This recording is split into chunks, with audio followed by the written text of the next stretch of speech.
Hey guys, welcome back to the Third Perspective podcast with myself, Corey, and as always, Such. How you doing? I'm good, bro. How you, man? Not too bad. I'm waiting for the day that I ask you that, and all of a sudden you drop some bomb on me halfway through the intro. Well, Anyway, it'll happen at some point, but that's your job to make it turn it back up for me. So, okay, I'll see what I can do. I'll start writing stuff down now. yeah. This is going to be episode 25 of the Third Perspective podcast, and as always, the caveat being that any of the opinions expressed here or by any of our guests are our own and their own. Such, you Oh, had a you you good just you, you just dropped something real quick there. You said guests.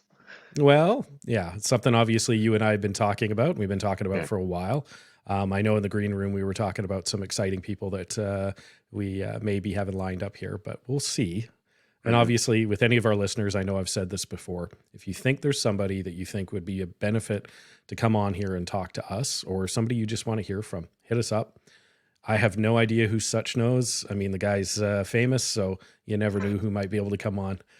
Not even But close. One day, maybe. One day, maybe. well, we'll see. We'll see. When you do your big TED talk and all the rest of it, and you get Yeah. invited by Bill Gates somewhere, then maybe we'll have him on. Yeah, sure.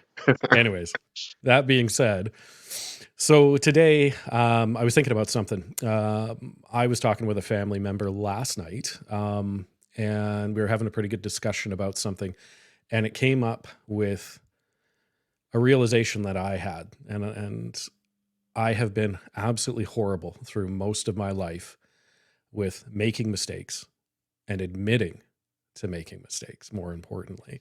And I realized that I thought I was getting better. The realization was maybe I wasn't as good as I had thought I'd been coming up. Not bad, but not as good as I thought I'd been. And so there was a bit of a deep dive there that I had crunching in my head, probably when I should have been sleeping, as to everything that it takes to make a mistake, but more importantly, everything that it takes to admitting that you've made a mistake and then realizing that's the beginning. That's not the end. What are your thoughts? What comes to mind when you think mistake? Um, Mistakes necessary. That's the first thing that pops into my head. Mm, Um, but having said that, man, I can relate to you 100%. I thought I was really good at it, and for the most part, I was decent coming up because I think working in law enforcement, it kind of you kind of have to be right. If you're making errors, you kind of have to have that integrity and be honest about it. So I thought I was good at it. mm, But I think over the last 3 years, I've taken it to a different level of accountability towards myself. So I try to, as much as I possibly can, be honest when I make mistakes, when I make errors, when I make poor judgment calls, when I have poor behavior, whatever it is. I try to be as honest as I can. So yeah, first thing necessary. yeah, necessary. And that's a healthy way of looking at it, that you're going to make mistakes and trying to avoid them and trying to steer around them and making decisions in order to not make mistakes, I think probably challenges you more than it should. And of course, like I said, that's a healthy mindset. But if you're not, maybe not in that healthy of a mindset, when you make a mistake, I know for myself, I'd beat myself up for days, weeks, months. I'd wake up in the middle of the night and remember that time I said something stupid in grade 3, and all of a sudden it just eats away at me. Why? I'm not in grade 3 anymore. Literally nobody remembers that but me. hmm hmm But it was a mistake that I'm like, oh, that was so stupid. Why did I do that? And that's the minor thing. Standing up and forgetting the words to something in grade 3 isn't the same as making a mistake now as a father and a husband and a professional and things like that. Obviously, the mistakes that I make now are a little bit more noteworthy, as it were. Yeah, but having said that, man, what is it, do you think, for you that makes it difficult? Like in terms of like, especially like nowadays with the responsibilities that you have as a father and as a member of the law enforcement community. What is it you feel that makes you reluctant or at least hesitant to a certain degree to acknowledge mistakes? It's perfectionism. So it's the idea that if I just planned harder, thought better, and just been all around better, I never would have made the mistake.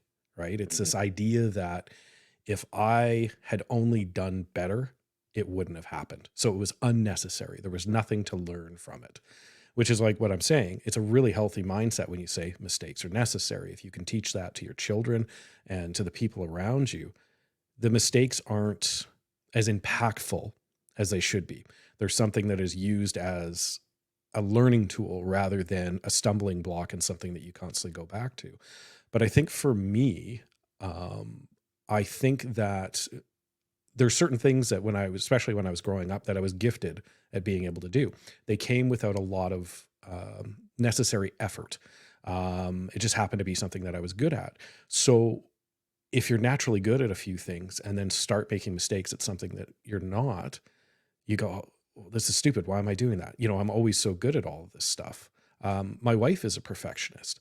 She doesn't think she is because she's naturally good at several things, including picking out husbands. But she's naturally very, very good at several things. There's probably not many things that I think of that she's not just naturally good at. Now, that doesn't mean that she hasn't had to work at things, put a lot of hard work in, but I find that there tends to be a bit of reluctance when we broach the subject of doing something new, because maybe she wasn't good at it before, so she's not interested in making those mistakes again.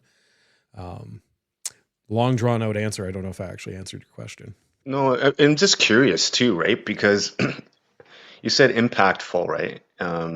When, but I think it's impactful both ways. So, like, if you're beating yourself up, that's very impactful, and it Hmm. slows you down. And if you're honest about the errors, that's impactful too, because you can correct those behaviors a lot faster. So you can actually improve upon them. When you're dwelling on them, it becomes a major challenge to overcome it. And I see it with my daughter, even now. Like, for now, Mm. I watch her, whatever, she's jiu-jitsu or soccer or whatever the thing is, we're practicing whatever, and I can see the perfectionism in her at 6, Yeah. where she's like, "Oh man, I messed that up." I was like, "Cool. I mean, it's cool. Right? You're not going to be in the World Cup tomorrow." Yeah. Yeah. Right? So Yeah. just I want you to make these mistakes so I can see how I can help you around them. And I think, even in the workplace, like law enforcement, whatever, it's so fear driven. You don't make error, don't do this, doing that. And I understand Mm. how it's very important to make sure everything's done correctly. Absolutely. But errors do happen and mistakes do happen. And in those environments, it taught me to be scared of making a Yeah. mistake. Yeah, for sure. And yeah, and it taught me, oh, we can't make a mistake. But then, it stunted my development as an officer to become better. Mm. So I recognized it wasn't a good thing. Mm. And then, even from a leadership perspective, how do you become a leader? You have to go through the trenches and make all the errors and figure out how to do it better every single time. You're not going to be an exceptional leader day one, right? So those errors, man, yeah, they have to happen, and they can be catastrophic. But if you're beating yourself up when they occur, the chances of being able to, with an open mind and a peaceful mind, think of the solutions to overcome them become a lot harder, because all that energy is negative. At least for me, it was that way. Yeah, 100%. And it's funny though that you started off with your daughter being a perfectionist, because I have two, and my oldest is a perfectionist to a T. My youngest does not care. Does not care. And I don't know if that's just personality that would have developed anyways, if that is because she wants to be different than her sister or whatnot. But I see a lot of myself in my oldest because that's kind of how I grew up. If I'm not getting 20 out of 20 on every spelling test from here until perpetuity, I've somehow failed.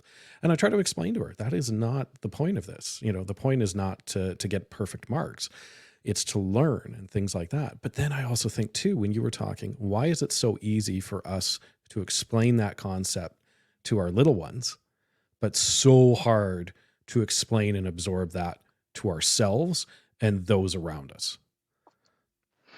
Mm.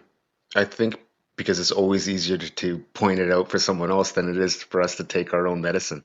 Hmm. And generally, with anything, it doesn't even have to be something positive. A lot of people will point out when someone makes a mistake Yes. Oh yeah. when they're making the same one. The So I think piranhas. it's kind of human nature, Mm, right?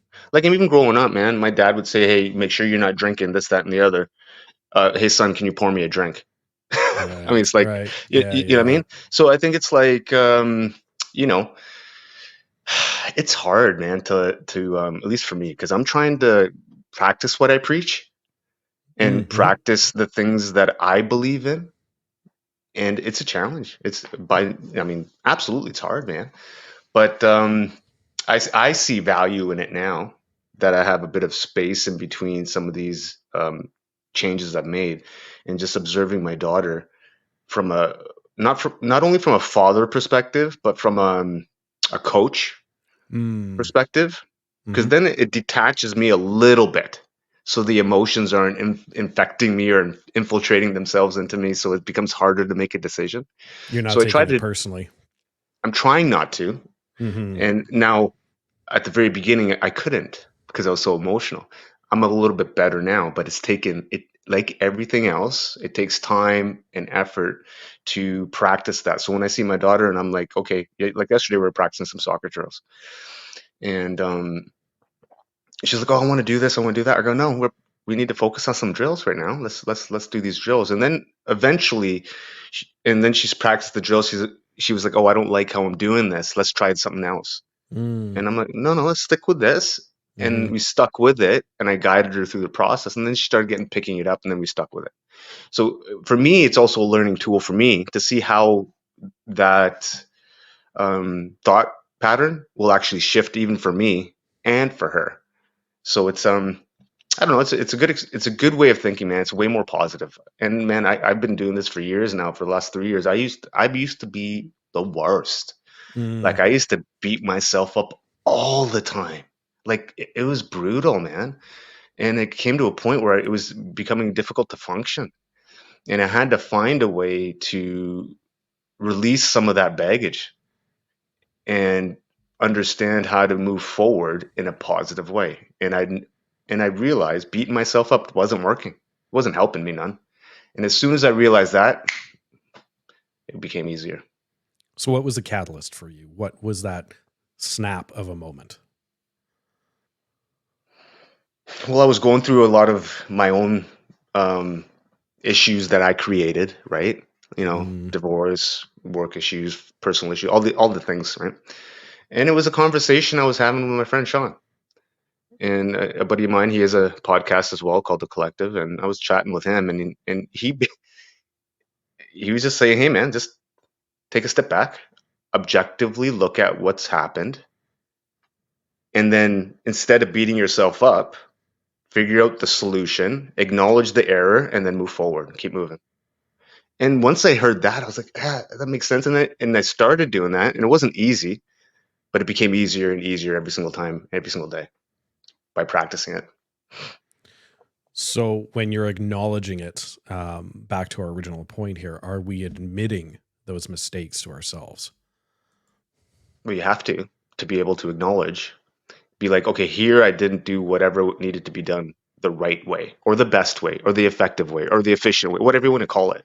Mm. And then think about after said occurrence or whatever the thing is, how could we have done that better? And then start thinking about how I could have done that better.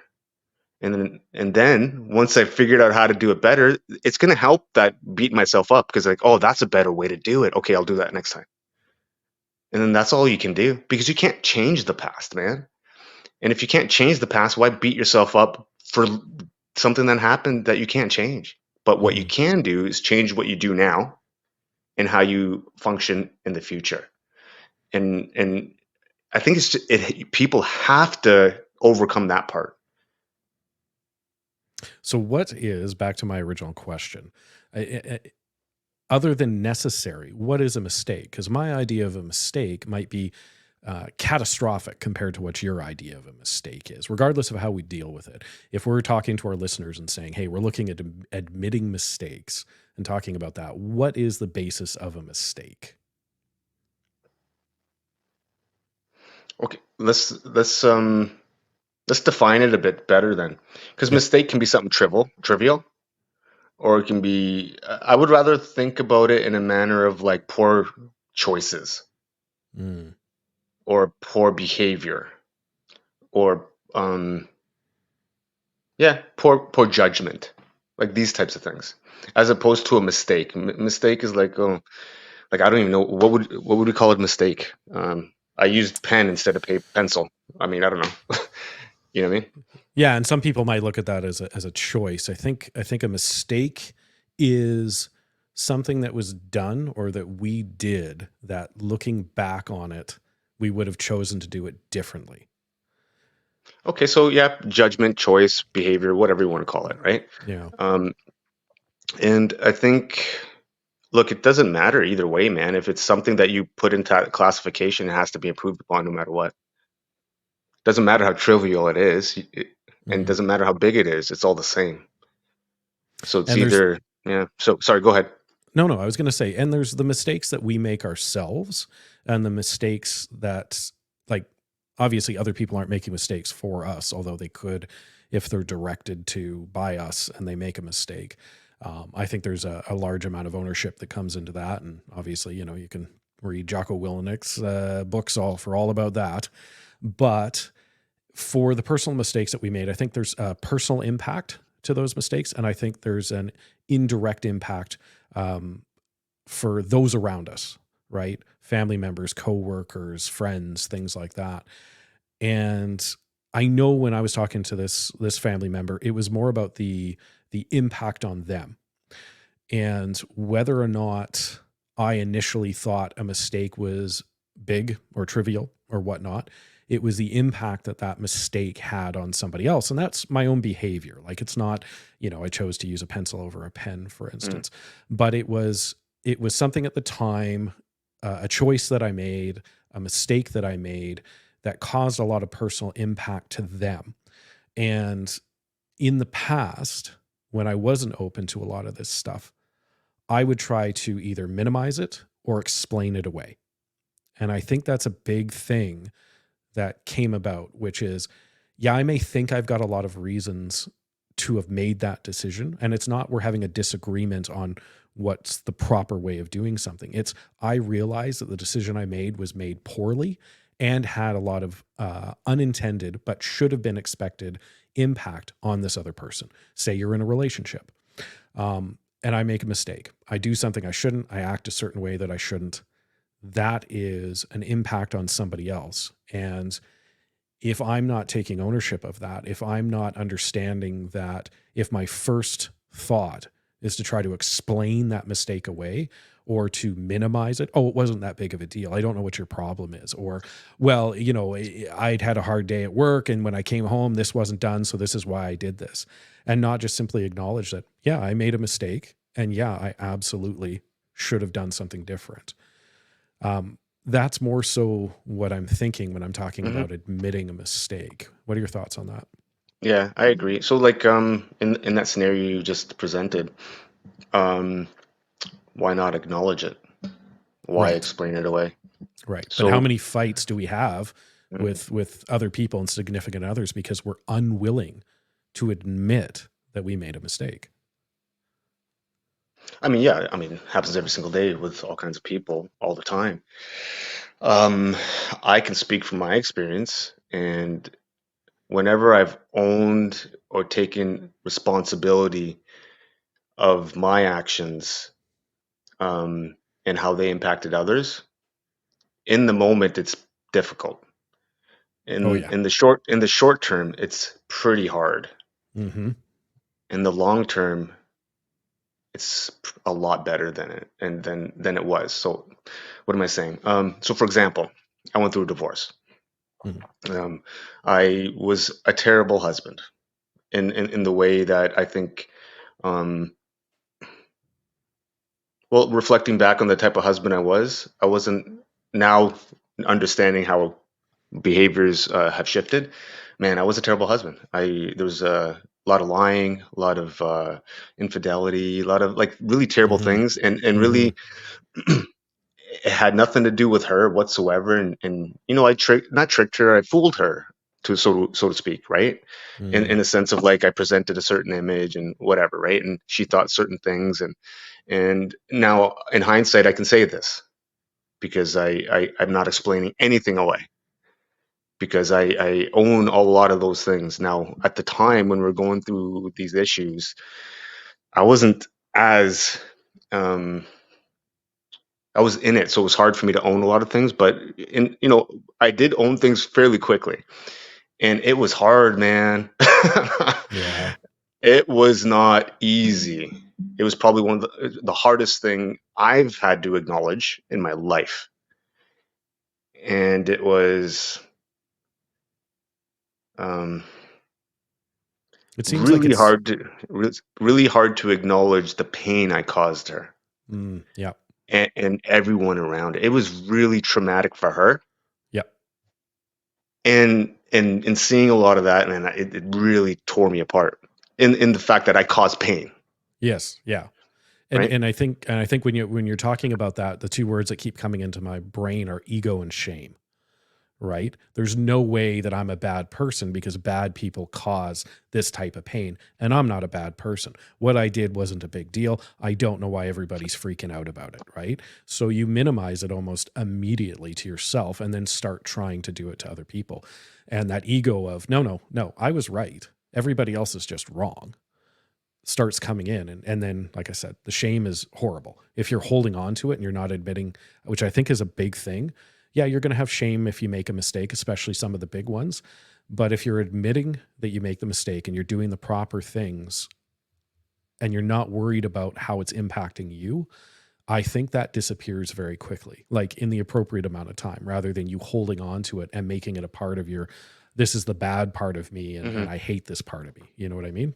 Yeah, absolutely, man. Because like, look, I still hold on to some shame, actually, to be honest, and guilt and various other things. And but man, at the beginning, it was holy, like it was overwhelming, Mm, right? And now, why am I sharing this? Because it was extremely challenging for me because I had to be presented with the type of person I actually was, not mm. who I thought I was. Mm, And that was that was crazy, man, to yeah. actually acknowledge who I was rather than who I thought I was. And I was like, as soon as I kind of really, and it didn't happen overnight, it was just kind of a process, right? And when I came to that, I was like, okay, man, I need to make some changes. And then these are where a lot of these changes started happening, precipitated it. And now, why am I sharing this? It's because the accountability now is paying dividends 3 years later, 4 years later, because now I can chat with my ex without issue, and we have an amazing co-parenting relationship with our daughter. And like it's like is as good as you can probably have it after a divorce. But I had to do that work, man. It wouldn't have happened unless I acknowledged and started moving in a direction that was taking ownership, and all of the Mm. ownership, man, all of the ownership that was needed for that kind of issue. Yeah, I think you said something very powerful there, which is you had to admit or come to terms with the fact that you're not the person you thought you were. And we have this idea in our head of who we are, whether or not it's worse than what we actually are, or whether or not it's better than what we are. I think we all have this preconceived notion, and sometimes it goes back years and years of an identity that we're not that person anymore, and we hold on to it, and then it's almost insulting when somebody tries to tell us that we're not that person, and we'll do everything we can to convince that person we're still that person, whether or not, like I said, good or bad. Oh no, I'm a horrible person, I nobody loves me and all the rest of it. People are like, really? Because there's all these reasons why. Or, hey, you know what, I'm infallible, everything I do is the best, and people are like, might Mm. want to relook at that, right? I think that's a huge part. I think you hit it right on the head of self growth, which is understanding that you're not the person you think you are. It's a big thing, man, to come to terms with that. Because, man, I thought I was, I thought I knew it. I thought or at least I presented that I knew it all. Like Hmm. showed that, and Hmm. really deep down, I didn't. Hmm. But it took some time to get there, man, and it's worth it. It's absolutely worth it, but it's a challenge. And I think without certain, support systems in place and going through certain processes like that, I can see how some people might shift in a different direction. Because right at the beginning, I was having people giving me guidance and counsel that I didn't take. That was the right decision for me not to take. Mm. because I'll give you an example. So we're going through the divorce. We had a house, and between my ex and her mom, they were kind of involved in terms of like figuring out how to manage the divorce. Right. And my first step of ownership was like, cool. Um, I'm not going to fight the house. I mean, like, so we came to an agreement to a certain amount, but it was a fraction of what it probably could have been had we sold it. And I was having friends and family members saying, "Don't do that, man. You're gonna have no money. You're not gonna know what to like. You're gonna, starting all over again. This, that, and the, like, think about what you're gonna do." I know, and I was like, "Yeah, it's gonna suck." But I always came back to this one sort of theme. I always would try to ask myself when I had difficulty making a decision, and I would ask myself, "What's the right thing to do? What is the right thing to do?" Hmm. And when it was a difficult choice, I would always ask myself that question, and I just said, "Okay, screw it. If the right thing to do is this X, then we're doing that, irrespective of how I may have felt and Right. how much of a challenge it would have been." Right. And sometimes you have to get out of your own way. Like when you realize that you've made a mistake, sometimes what ends up happening is yeah, there's obviously admitting it, and I've got like 5 points to write down once we realize, and how do we deal with those. But I think we need to get out of our way, and we're still taking ownership. We're still doing the things that we need to do. But for a while, maybe our hands come off the wheel for a bit, and we're along for the ride as we see the impact that those things have done. And obviously, you're talking about some pretty big challenges and mistakes in your life. And I think when I'm talking about this, that's also what I'm talking about is the really big choices, the really big mistakes that we've made. We might need to sit back and see where people land with us after we've made that mistake, as long as they know that we've admitted that we've made a mistake and we're not here to defend it. Mm. um, See where they land, and then see what the right choice is. And the right choice isn't always what's best for us. You know what I mean? Mhm. You have your daughter, you have a relationship, you want to make sure that you're showing her the best of who you are. And that includes making mistakes, and that includes admitting that it's mistakes. So, yeah, maybe you might have been able to financially benefit better from a situation. But I think in the long run, the choices that you made were probably better for your life and for the example you want to set for your daughter. Agreed, man. I would not change anything that's kind of transpired, any choice or decision that I made. And here's a bit of a kicker. I probably wouldn't change any of the poor, crappy things that I've done, which Mm. are infinite. I've done a ton of foolish things and made some poor choices in my life. And at the time, like I say, a few years ago, I probably would never have said that.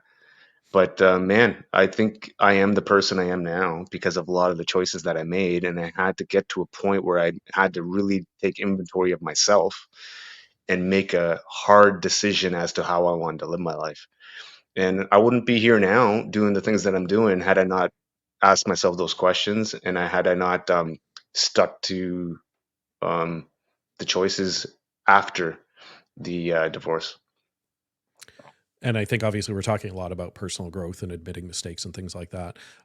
But I also think to some of the leaders that I've had, and I use that word very specifically rather than a supervisor, some of the leaders that I've had the pleasure of working with, where they flat out said, I made a mistake on this. This was my call. I did it because I didn't listen to so and so, or um, I made a bad choice because I was trying to rush things and I shouldn't have. And I understand that it was impactful. Here's what I'm going to do to make that different. Not, hey guys, I tried everything I could and I made a mistake and this guy did something. It was just a simple fact of I made a mistake. This is why I made it, as in explaining how they've made the mistake, not why or why you should forgive them, and then what's going to happen next. And again, the ego is gone from that. And I'll tell you, man, I got all the time in the world for leaders like that. You make a mistake, if you tell me you're going to make a mistake, then I'm going to feel comfortable coming to you when I've made a mistake. Hmm. And I think that's that whole idea of perfection, right? I don't want perfect people. I want people who are passionate, I want people who will learn, and I want people who will work hard. And with that comes those mistakes. Yeah, and who's perfect, man? Like really. N- Nobody. Like, I mean, no one is, man. Everyone is going to make mistakes. Everyone. And I think what's important is to create an environment where mistakes are not feared, right? If you can create an environment, like you don't want to have catastrophic mistakes, Yeah. but enough Yeah. mistakes where you can navigate through them and make decisions, make choices, grow from them, and all the things that are associated to it. So I think what I'm trying to do with my daughter, I can't control any place else that she is other than when she's with me. And I try to create an environment that is okay with mistakes, so that we can learn through them and develop resilience and understanding, and really to keep moving forward at the age of 6, right? Like, okay, you didn't kick the ball. Okay, let's keep doing it. Like thinking of ways for her to kind of navigate through that and be safe, having that safe space in the sense of I'm not going to rip you a new one if you make an error. You know what I mean? And because I know when I grew up, man, there was a heavy fear based element to rearing children, Hmm. and it was a fear based environment, so I was always scared. So so you're scared of making an error. So if you're scared of making a mistake? Well, what else are you scared of? You're scared of trying. You're scared of actually doing more because you don't want to be reprimanded. So I think it's really important to create an environment that is safe for certain types of mistakes and where you're not being drilled upon all the time. Yeah, because if you're in an environment, especially growing up, like you said with your daughter or mine, where they never feel they can make a mistake because they're immediately disciplined or something like that, then they're never going to try, because if you don't try, then you don't make the mistake. But if you never try and you never learn how to make the mistakes and learn from them, when the big ones happen, and they're gonna, when you and I have teenage daughters, man, it's gonna be a Yeah, wild ride, as anybody who's had them or been them before will tell you. yeah, If they're not familiar in how to make the small mistakes, they're going to make the big mistakes quickly and often, hmm, because they have no training, they have no judgment, they have no experience in making a mistake where it wasn't fatal. And the other concern that I have is they're going to make a mistake. And if I haven't created an environment or a situation where they're allowed to make those mistakes, they're going to try to cover them up. They're going to try to hide from them, or they're yeah, not going to deal with them when they're small and end up making them huge because they don't want to deal with them. They don't know how to deal with them, and they won't reach out. That's my concern. yeah. And for me, it's a concern too. And fortunately for me, I grew up that way, so I understand what it's like. And yeah, it's no way to function, man. I think so. Circling back to the beginning of the conversation, mistakes are necessary. Yeah, And should be encouraged. As I said before, if you're trying 100%, you're probably not in control. You know what I mean? So you're going to make mistakes. But if you're making mistakes, and at least I know you're giving 100%. 100%, man. Like if you're trying and you're putting an effort in and you are upset with the outcome, good. Cool, man. Because now I know that you care. And now I know you're passionate about whatever that thing is. You're pissed off, you're whatever. Cool, man. Hmm. Hmm. Now we can figure out how to mold that into a more positive mindset so that it doesn't become negative when you're not succeeding every single day, because you're not going to. Like, I mean, I'm training full time, running this, that, and the other. Is every run epic? No. Is every run am I doing that is hitting every pace that I want to hit? No, because it's a grind. But as long as the consistency's there, I'm not beating myself up. I know, like 2, 3 years ago, on some of these runs that I was on, I'd be beating myself up. I'd be like, oh man, I didn't do this, that, and the other. Whatever. It was. I got out there and I was out and I was putting my feet to the ground, and that's what's important. So another question that I have: why, why do we hold on to mistakes that we took a long time to make? Do you know what I mean by that? No, can you explain? So I plan, I do all my research, I decide to go on a gut instincts, and I make a choice. And it turns out not to be right. But I refuse to acknowledge that I've made a mistake because I've done all of this work. And there's no reason that it shouldn't turn out the way that I think it is, even though everything is showing me that this is a lost cause. I shouldn't do it. Why do people hold on to mistakes just because they spent a long time making them? I guess, I don't know. The first thing popping in my head is like they want to validate the effort that they put in. It wasn't a waste, Mm, but it's never a waste. You got to shift your mindset.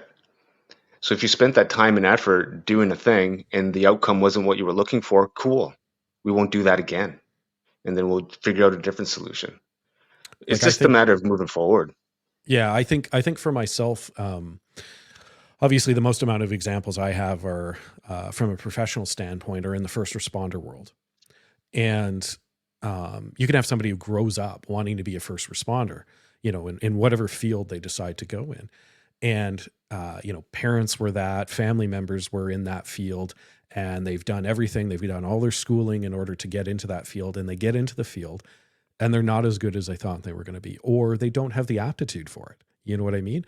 They give it a really good try. Like they really try to make the best of what it is, but it's obvious that whatever it is not clicking with them. And we've all worked with people like that. And it's this dawning realization that maybe despite years of wanting to do it and there being no reason why they shouldn't be able to do it, they can't do it, but they hold on. They're like, no, Yeah. I'm not going anywhere. Even though I'm the worst at doing this job, I'm still going to hold on doing this no matter what anybody says to me. Why is that? Well, there's a couple ways of looking at that. You could be doing a great job and still not the right job for you. Hmm. I mean, it doesn't matter, right? But let's take your example. There could be a million different reasons. If they're not able to perform the job well in law enforcement, can they do jobs elsewhere? What kind of job can they do? Are they able to do anything?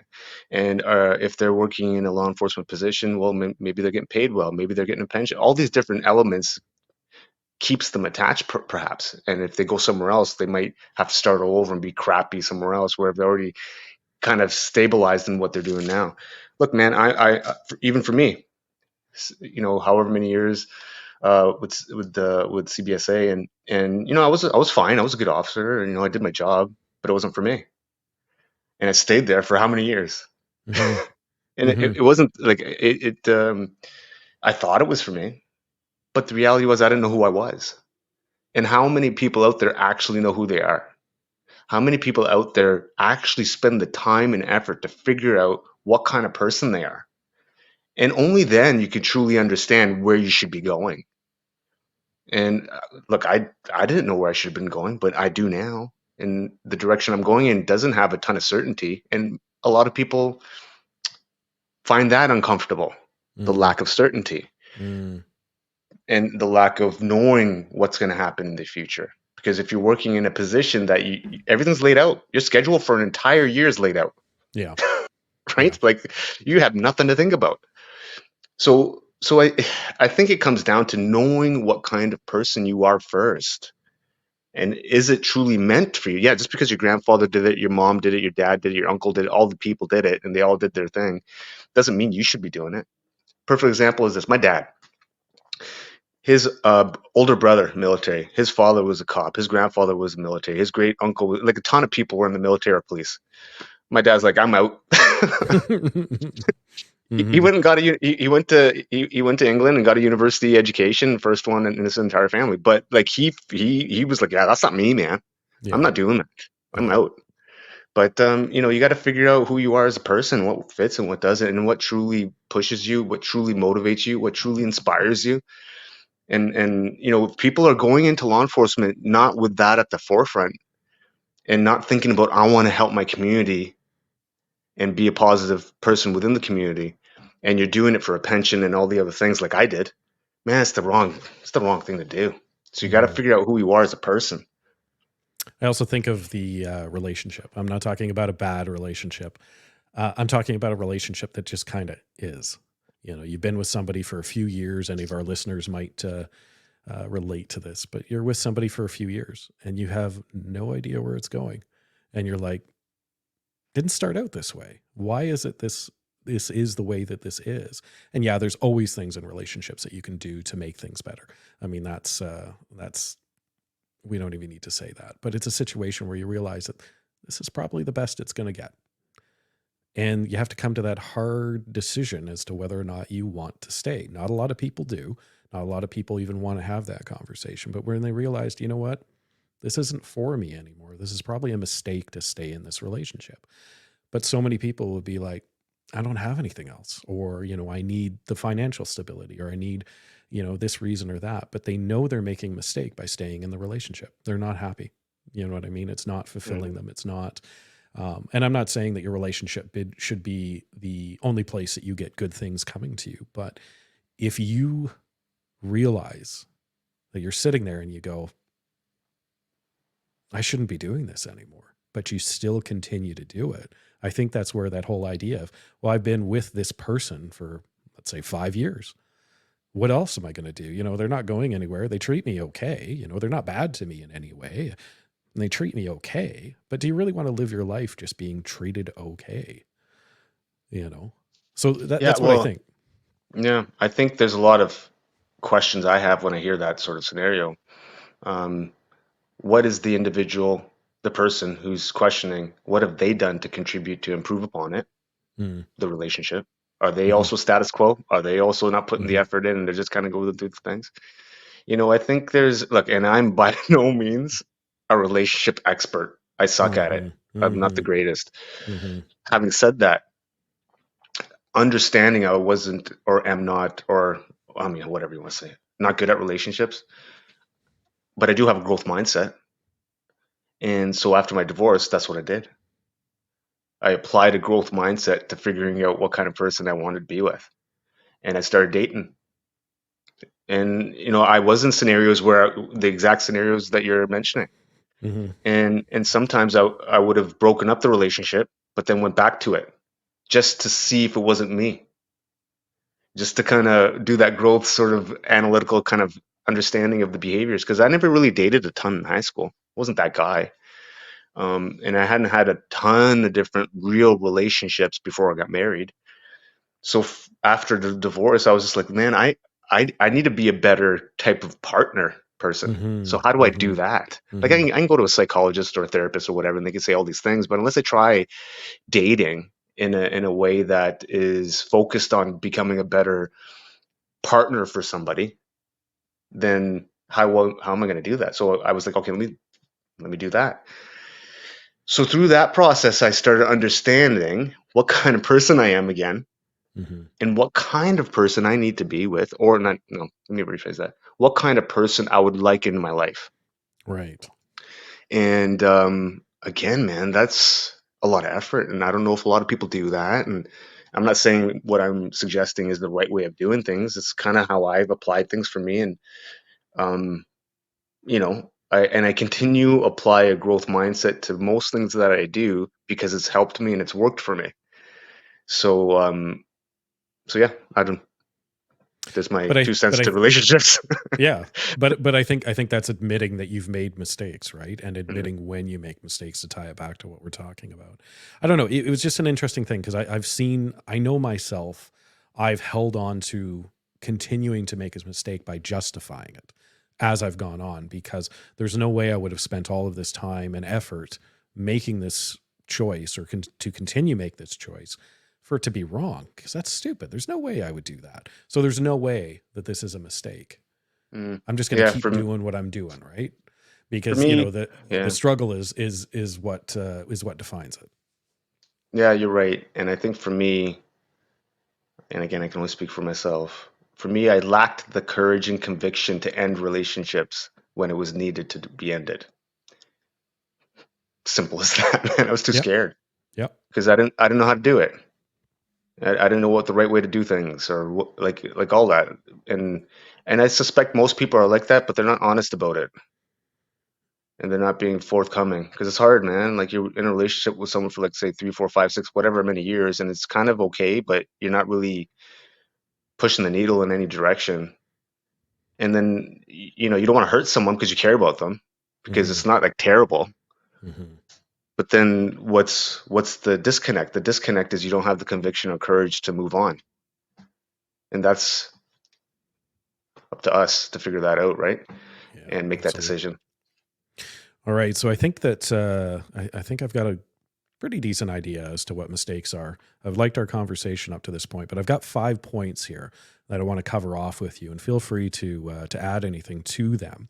But I've got written down, what do we do to move past mistakes? So we've made the mistake. We understand what the mistake is. We understand the impact it's had on somebody. We've gotten past our ego. Here are 5 things that I think that we all need to do. Admit the mistake. I know that sounds so simple, like, oh, well, all you need to do is admit the mistake. But to lay it out as simply as possible. I did this. That was a mistake. That was not okay. I am And sorry. yeah, absolutely. I mean, for sure. But that first part is admitting that mistake, right? You have to acknowledge it.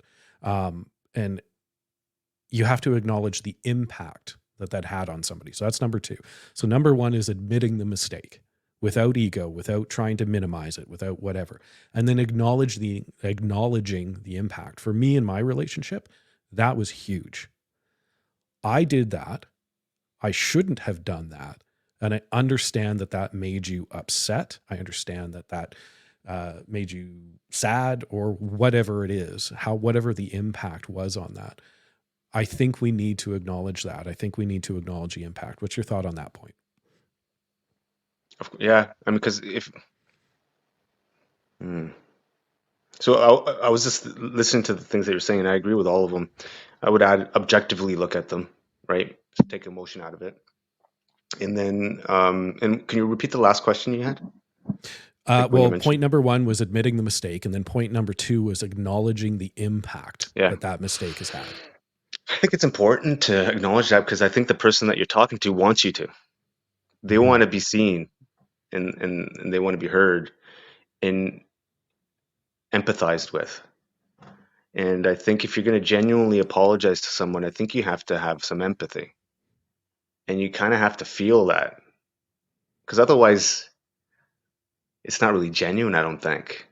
Yeah. And yeah, It's the classic, I'm sorry that you were upset by this. Do you know what I mean? I've done it. Okay. I've done it. Yeah. Yeah. It's like, thanks. Yeah. So you're more apologizing that I had a problem with this. That's Mm, not an apology. That's not admitting the impact. And I mhm, think by acknowledging the impact ahead of what the problem is, like, so you like I said, you admit the mistake, and now you acknowledge the impact, rather than having somebody say, you hurt me, here's all the reasons that you hurt me, and you go, I understand. It's different than saying, I understand that I have done the following to you, because it adds that little bit of validation to them without them having to say it themselves. And I know, as you say, what do I mean by that?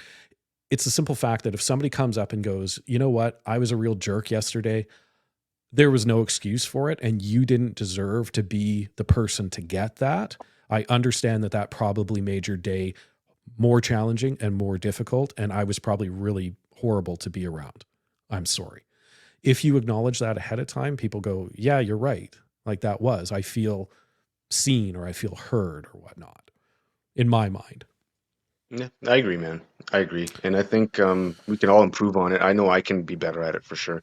There've been many times where I haven't fully empathized because just kind of shirking my responsibility. Don't want to feel that thing. Hmm. But over the last year or two, I've really tried a lot harder to be better at it, and I think I have. Well, we're gonna have to ask some of the people that don't like me. Yeah. Yeah. Do the after action report with the people that are going to tell you how it is, and probably a little bit worse than what it is. Probably. And point number 3 of 5 here, don't minimize it or try to explain it away. That's huge. I Mhm. know when somebody has walked up and said, hey, I'm sorry, but the reason I did it was all of these reasons. It's like, okay, we all have reasons why we do things. It doesn't excuse away the mistake or whatever it is that you made that you're now acknowledging. Yeah. Because Well, are anytime you you, really yeah. acknowledging it if all you're doing is trying to explain it away? Well, you're not, right? Anytime you say "but" after an apology, it means ignore the apology. That's what it means. So it's like full stop. And then if you want to kind of rationalize it to a certain degree, I guess you could, but what's the outcome that you're desiring? Before having that conversation with anyone, I wouldn't go into it blind. I would go in with it with an actual outcome, something that you're trying to achieve.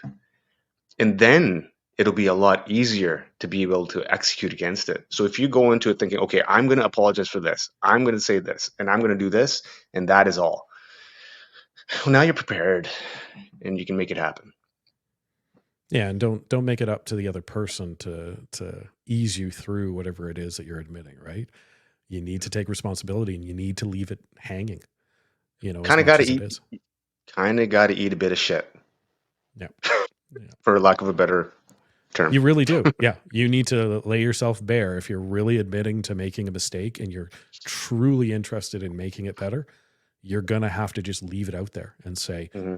this is the mistake I made. Again, I understand the impact. This is the impact that I recognize has been happened to you or to you people. And I'm not here to minimize it. There's no excuses. At the end of the day, when I have said there is no excuse to what I did, what I said, or how I acted, and I'm not here to make an excuse, man, do people ratchet down when Yeah. they're all fired up and you say that? Yeah. No, there's no excuse to that.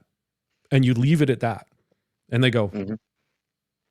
yeah, and it's part of that process because you're not there to defend yourself. They're not going to say something. You're going to go, yeah, but, you know, I understand what you're saying, but you haven't heard my side yet. And that's never going to get you anywhere. Agreed, man. Number four, point number four, ask what can be done and then tell them what you're going to do about it.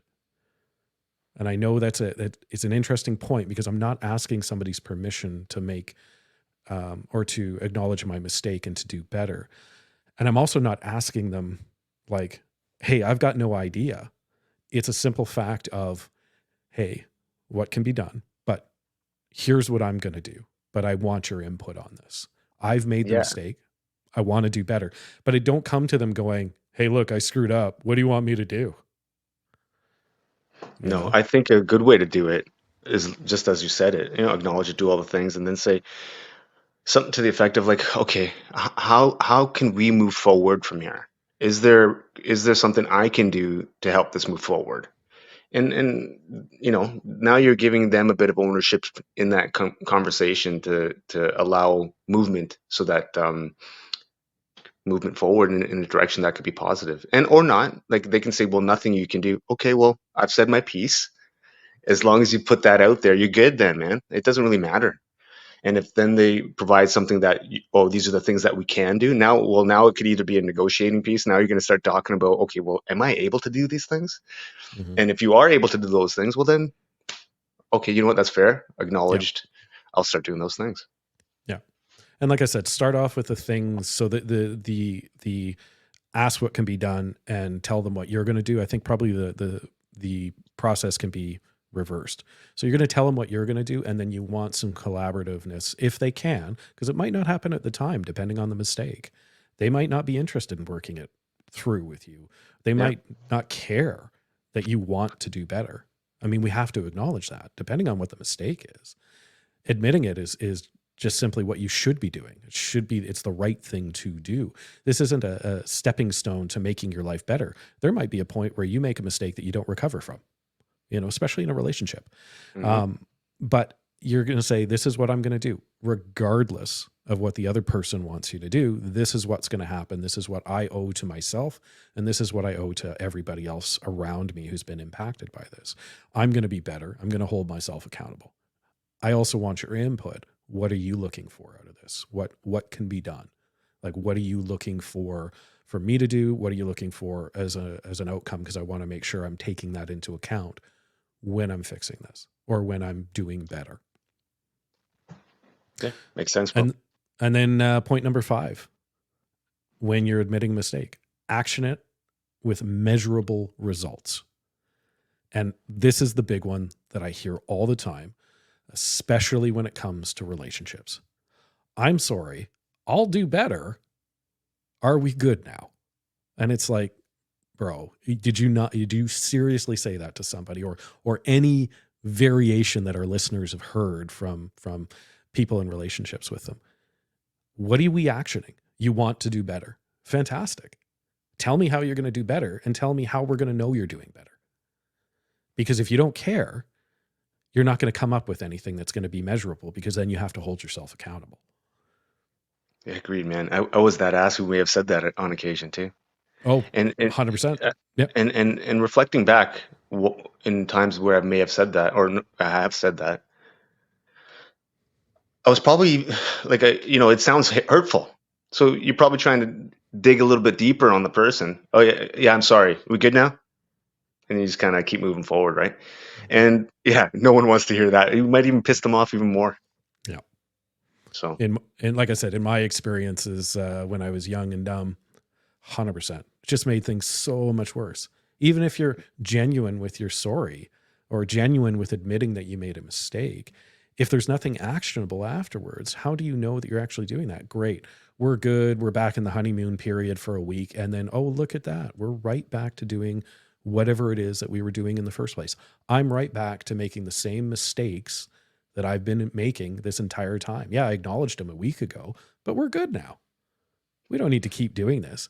Whereas if you can have something with an actionable, measurable result, then somebody can say, hey, do you remember when you said you wanted to do better? And here are all the reasons why. Here's what you said you were going to do better. Here's what you've actually done. And if you're interested in actually admitting the mistake and doing it better, you'll go, oh crap, I am, or I'm not, or thank you for pointing that out to me. I didn't realize that, right? mm, If you're actually truly interested in doing better, if you're actually truly interested in admitting the mistake and taking the ego out of it, I think it's tough to hear, especially if you're truly interested in doing that, but it's something that you need to hear if you actually want the outcome to be better. agreed, man. I think it all comes down to the ego too, right? Just being honest. And uh, yeah, I mean, it's so interesting now. It's like I kind of just naturally think that way now, but I mean, it's been a shift. So I don't I can relate to a lot of people who have that challenge, man, to be able to figure it out and navigate through it. And it's not easy. At least for me, it hasn't been. It's been a long process of trying to move in a direction that isn't hurtful to people, that's trying to be as positive as I can be, trying to do things better, acknowledge where I've made mistakes. And look, is it hard? Yeah. But I think I'm proof positive that it's probably a good way to move. Mm, Like it's probably a good way to function in life because man, like 3, 4 years ago, if I was the same person I am now, like if I was the person I was 4 years ago now, no one would be supporting me. yeah. No one would even want to talk to me. They'd be like, screw this guy. Yeah. He, whatever it is, whatever, and that could be in my head, but that's how I actually feel. I feel like I'm an entirely different person, and connecting with people, talking to people, trying to understand more how I can do things better for others around me. I didn't honestly think I could even get to this place mentally. I didn't think it was possible. And, it's taken a couple, 3 years. And imagine if someone just starts today, where they would be in a year or two. And look, I may sound like I'm got things together, but I'm not that bright. There's a lot of smarter people out there. and Yeah. I'm sure it wouldn't take them as long as me. But having said that, man, I'm happier probably than I've ever been overall, like in just, living life and doing the things that I feel like doing, and owning my responsibilities have been such a level of peace for me, man, and admitting my mistakes, because I can sleep a lot better at night Yeah. and compared to what it used to be. And you know what? As you said, I don't want to be around somebody that doesn't make mistakes. I just Yeah, want to be around somebody who wants to do better, is willing to make those mistakes. And then if they impact me and they were not well thought out, that they're like, that's not what I wanted to do. And here's all the reasons why that's not going to happen again. And I'm going to learn from it. Man, I got mm, all the time in the world for people like that. absolutely, man. Me too. Absolutely. All right. One of our longest podcasts to date. I think a very important thing. And again, like I always say, I think we're just scratched the surface on this. Obviously, there's a lot more stuff here. I'm probably keeping in reserve because I'm like, oh, that was a big mistake. I don't know if I want to talk about that one, but we'll see what happens.